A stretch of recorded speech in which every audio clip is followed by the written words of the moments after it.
Editor's note before we get started. As per the turf in my comments section last time when we weren't even talking about trans people yet, I have decided to implement a new safeguarding rule on my channel. If you have a question in good faith that you would like an answer to at some point, please proceed with the phrase "in good faith," IGF, or this emoji. These are subject to change. If I come up with something more fun, I will let you know, but for now, those are the options. If a question is not preceded by any of these, I may ignore it. If you abuse the good faith system and use it to pose a question in bad faith anyway, I will block you. If you bring bad vibes to my comment section, I will also block you.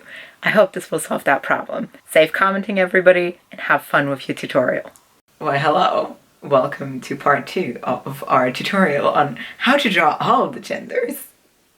By me, a trans person who knows that.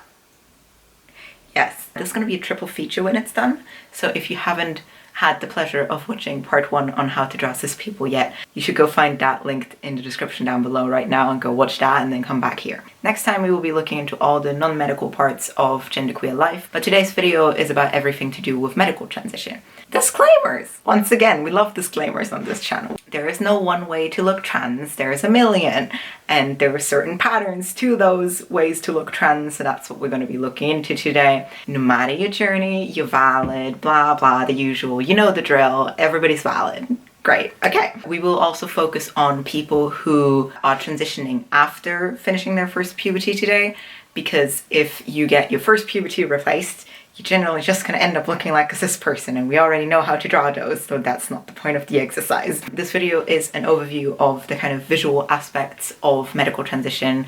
It is not a guide to how medical transition works or medical advice of any kind. I am about as much of a lay expert as you're going to find on this stuff, but I am not a medical professional, so do not listen to me and go talk to your doctor if you are looking into transitioning yourself. Content warnings. We also love content warnings. Incredible. Content warning for gendered anatomy, as you might be able to guess, this time involving things that tend to specifically cause dysphoria for some people, so proceed with caution, as usual. Also, content warning for bad mental health, alcohol and substance abuse, self-harm, and eating disorders. I will put the time code for that section in the description, so anyone who needs to skip it can do that. More of a note before we start. I used some character examples from pop culture throughout this. I would have loved to include more transfeminine ones, but unfortunately, while most transmasculine characters that I could find were drawing based and generally post-medical transition, most transfeminine characters, for reasons, are either like prepubescent babies, non-med Joso, they are live action, or they basically look like cis women and or are from media that I am unfamiliar with, so most of them are not really relevant to a tutorial about how medical transition works, unfortunately.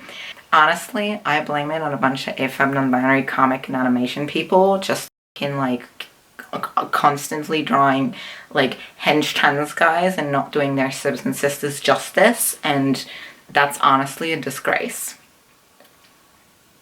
I apologize on behalf of all of us. I swear I also draw other people. I made a whole video drawing other people just now. You're gonna see it in a moment. Yes, let's get into it, shall we? I did a lie. Last time I said that unmodified trans bodies are the same as cis bodies, and that is not true. Trans people experience something called gender dysphoria. This takes many forms and intensities, but generally it means you feel like garbage about some part of your gender experience, and it tends to weigh very heavily on your life while you have it. Transition is there to relieve that dysphoria. Most people don't get all the things, they just get whatever part of transition they can and want to get to be more comfortable with themselves and their situation. Unsurprisingly, exposing yourself to discrimination and rejection and having surgeries and going through puberty again is not something you do for funsies generally, believe it or not. Probably the biggest change that loved ones of trans people tend to note as they transition is how much happier and at peace with themselves and the universe they look once that weight has been lifted. This change also goes for social transition, not just medical. Dysphoria also tends to bring along pretty bad mental health with it. So besides an increased risk for various disorders, self-destructive behaviors in one form or another that can take a toll on how your body looks are very common. Some people fall into alcohol or substance abuse to cope. Similarly, lots of people self-harm, so they may have scars from that even long after they've stopped. Eating disorders are also very common. If you feel dysphoria about how squishy or how big your body is, you may try and stay as thin as possible because skeletons don't have genders, right? Some people also try and abuse exercise for the same reasons. Alternatively, you may find yourself eating your feelings instead. Even people without a straight up eating disorder often fall closer to either end of the body type spectrum than their cis peers, leading to most pre-med trans folk being either relatively thin or relatively thick. Guys, I did another lie. Skeletons do have a gender. How will you ever be able to trust me again? After first puberty, our bones seal off. So after that, they will not grow or shrink anymore. Not like they shrunk before, but they won't grow anymore. And they also will not shrink generally. Just bones generally not gonna shrink. That means no matter how much the meat around them changes, stuff like your height or your skull or your hip bone will stay as they are. Take Tiger from My Hero Academia, for example. Yes, he's canonically trans. Did you know that? The joke is that he and the other Pussycats founded their superhero team before he transitioned, and they just kept the costumes afterwards. So that means he transitioned either during the tail end of their high school years or well into their like early 20s or so. Either way, his bones would have sealed off by then, and he'd have been much bigger than his like 5'4" teammates already, way before getting on T. Tiger is probably not what I would call the most realistic trans rep. Obviously everybody's body is different and will develop differently. Don't underestimate what some people can achieve even without hormones. It's less about the theoretical possibility and more about probability and realism.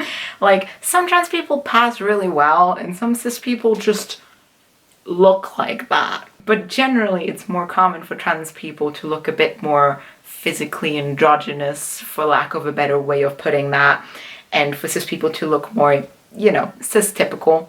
Like, you can tell Kohei knows some trans people, he gets the gist of it, but he's not trans himself. And if you look at a manga like Our Dreams at Dusk, made by a non-binary mangaka, and compare Tiger to the trans guy in that one, Utsumi is still relatively tall compared to his cis women peers, but I know people who look like him. Like, I have friends who look like this. I don't have any 6'3" hyper-buff Chad trans friends I could tell you about, unfortunately. Don't think I have any cis friends who would fit that description either, but at least they're tall, is my point, I guess. I have a lot of tall cis friends, because I'm 5'4", so... I don't know what this bit is, so editing me will figure it out. Hormones still do a lot, even without bone changes. Adding artificial hormones to your body means triggering a second puberty. Just like in first puberty, that means acne risk and so on return. Changes happen slowly over time, and it usually takes a few years for everything to reach its full effect. Estrogen increases your body fat percentage and makes it harder to grow muscle mass. Testosterone does the opposite. The remaining fat also gets redistributed. E favors the chest, thigh, and hip areas, while T favors the gut. Meat changes tend to be one of the slowest. Most people still have relatively the same shape after the first year or so, and it can take several years to see the full effect. While the hip bone limits hip size to an extent, the surrounding fat polsters still make a big difference. So for example, a trans woman will generally end up with slightly slimmer hips than a cis woman, but she'll still have wider hips than a cis guy because of the added E fat polsters that he doesn't have. Torsos can actually change quite significantly with muscle mass because while there are bones in there, rib cages are made to be more flexible, I guess. This change in size tends to also balance the hip-torso ratio we talked about in the last video and help with gendered reading based on that, despite the hip limitations. Shoulders do change a bunch due to muscle, but again are limited by their bones. The visual extent of this in real life varies from person to person, but at least in stylization, I like to give trans femmes slightly wider and trans mascs slightly slimmer shoulders compared to their torso to emphasize. Titties grow on E. They usually take a few years to fully develop. Some people need to get progesterone as well as estrogen for better effect, but generally they should be able to reach a similar cup size as any AFAB person in their family. While titties can shrink a little bit on T due to the reduction in fat tissue, the breast tissue itself stays unless surgically removed. Most transmasculine people get top surgery at some point. This involves a double mastectomy and chest reconstruction. The most common version is called double incision, and leaves the horizontal scars that you might have seen before. It also usually involves cutting off, resizing, and reattaching the nipples in a more suitable place. I know that sounds grim, but again, things you don't do for fun. There are other methods with different scarring and stuff, but you can look that up on your own time if you want to get that in depth with it. After surgery, you won't be able to lift your arms properly for a while until the scars have proper healed and softened up again. Some trans women who are unsatisfied with their chest growth may get a mammoplasty to get a bigger cup size, but this is much less common than transmasc top surgery. Body and facial hair grow on T, and some people get really hairy, just like cis guys. Facial hair tends to take a while to fill in properly, but the specific timeline and extent varies from person to person. Body and facial hair is supposedly slow and thin on E, but at least facial hair won't fully go away unless removed permanently. So a lot of trans feminine people get stuff like laser hair removal to get rid of it. T also means male pattern hair loss risk, again to a similar extent as any AMAB family members. E supposedly can bring a little bit of hair growth back for some people, but generally it doesn't reverse damage that's already been done. Hormones actually changed face shape quite a lot, despite skull limitations. E rounds and smooths out the face and makes it puffier, while T makes it a bit squarer and leaner because of changes to the fat bolsters in the cheeks and stuff. Cartilage grows on T. The voice box gets bigger, dropping one's pitch down and creating an Adam's apple. And the nose tip also gets bigger, but because the skull shape doesn't change, some guys end up with a slightly slopey nose shape.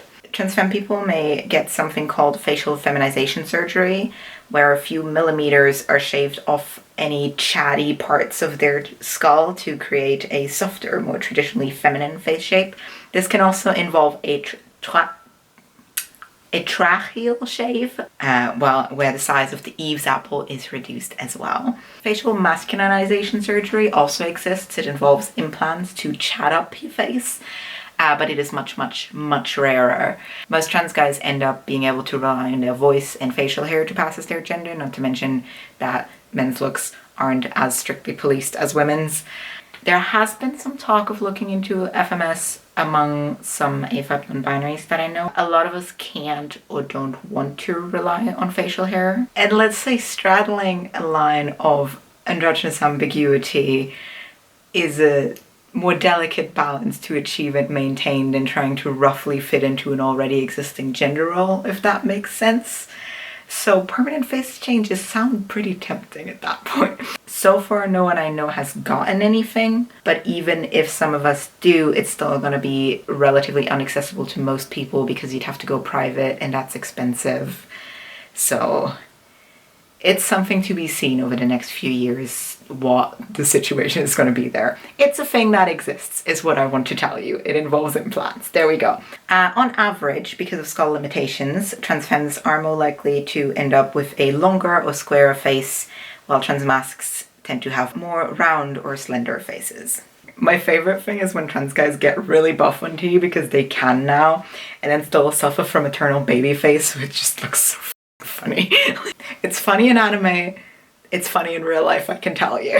I'm not going to talk about bottom surgery very much, only a few things. Presence or absence of a bulge is no indication of whether or not surgery has happened, but we'll elaborate on that next time. There also isn't one bottom surgery. There's a whole bunch of different parts and methods to pick from. I'm not going to explain them to you, because if you want to know, you can just read all of the Wikipedia articles to these various words I've put on screen right now, so have fun with that. The only thing that's really relevant to our very PG non-smut drawing needs in this tutorial is that when you get phalloplasty, they usually take the skin graft from your forearm, which leaves a bunch of scarring, so a lot of trans guys who had that surgery cover it up with rad forearm tattoos. Non-binary medical transition can range from getting nothing at all to getting the same extent of stuff as a binary person would, but most of us want or get something in between those two extremes. Some people only get like one procedure like top surgery or hair removal but no hormones, for example.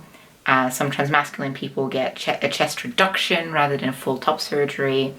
A lot of people get a low dose of hormones rather than a binary one. There's a bunch of different ideas of how exactly a lower dose works. Some people say it's the same effects, but just less of them. Others say it'll eventually reach the same extent as a binary dose, but it'll just take longer to get there. Others yet say it's a combination of the two, with some things being less and some things being slower. I personally am on team less because that's what I would prefer. And I've been on a low dose for almost 2 years now, and the effects have generally followed the same timeline as outlined for the binary dose, just to a lesser extent. But who's to say what long-term will look like?